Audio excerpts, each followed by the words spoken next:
His enemies had found him. All this time, and they'd come so far. They'd nearly finished it. Now it would all be for nothing. The plane dropped about 100 feet somewhere over the Kootenai National Forest. Okay, maybe it was 50. 20. Booth Wilder didn't know. Turbulence mixed with dread and exhilaration of what he was about to do left him nauseated. The 6-man crew of smokejumpers was packed in tight, shoulder to shoulder, all crowded around the windows according to their jump order. Booth sat with Nova Burns, a thrill-seeking legacy smokejumper with a propensity toward bossiness.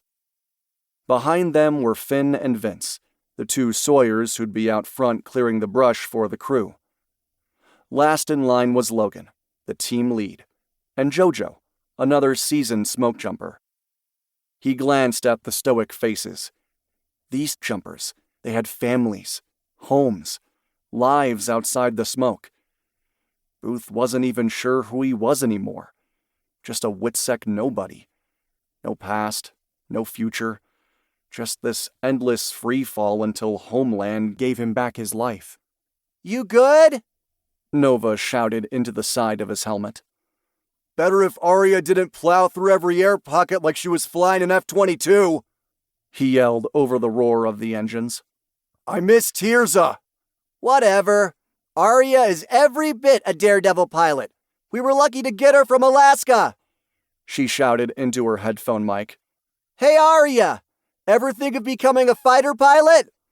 "Why you think I carry a .357 Magnum?" Her voice crackled over the intercom.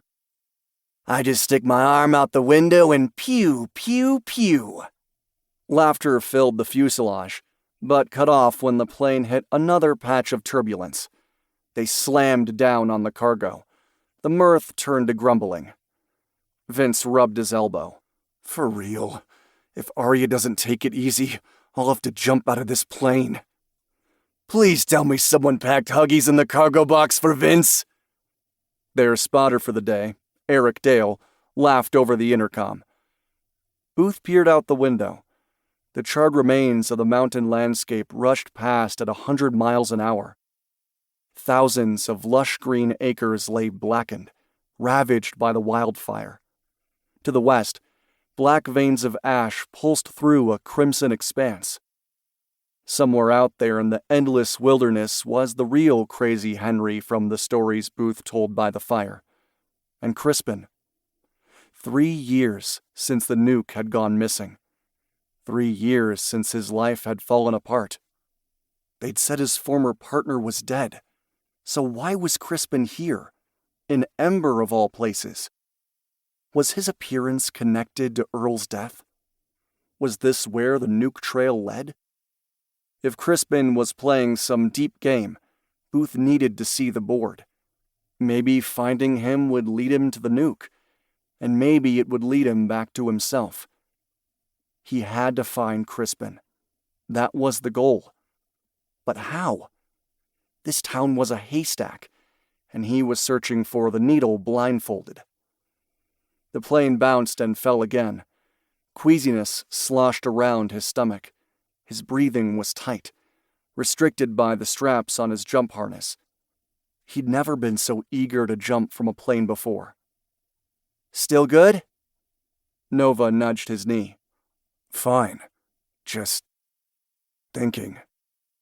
The plane winged down into a hard turn. They turned their attention back to the windows as the plane circled the fire, giving them a closer look. 200 acres of fierce flames shot out from the trees, sending billows of dense black smoke spiraling into the sky. Booth's chest constricted. The fire raged in every direction. Eric left his seat from the cockpit and picked his way through the tangle of jumpers. At the door, he attached the restraining line to his harness so that if he fell out, they could pull him back in. Booth had seen it happen once, so he'd never forget the restraining line. "Guard your reserves!" Eric yelled.